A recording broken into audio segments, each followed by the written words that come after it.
សួស្តីទាំងអស់គ្នាថ្ងៃហ្នឹងខ្ញុំចង់បង្ហាញពីមេរៀនពាក្យខ្លះៗនៅក្នុងសៀវភៅ HSK 5មេរៀនទី10និយាយទៅដោយសារតែខ្ញុំរាល់ថ្ងៃកំពុងតែរៀន HSK 5ហើយក៏ចង់បង្កើតវីដេអូឲ្យគ្នាយើងបានរៀន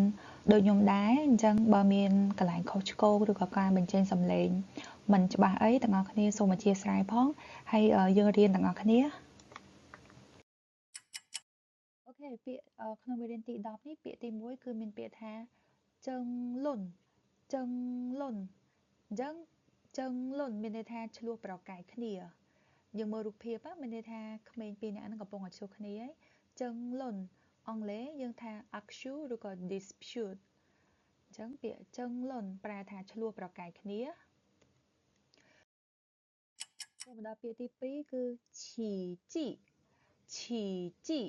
ឈីជីនេះប្រែថាអស្ចារ្យឬក៏ miracle អញ្ចឹងឈីជីប្រែថាអស្ចារ្យ miracle ឈីជីដល់ពាក្យទី3ក្នុងសៀវភៅ HSK 5មេរៀនទី10គឺវេរោវេរោវេរោប្រែថាជុំវិញឬក៏ព័ទ្ធទៅដោយហុំព័ទ្ធទៅដោយ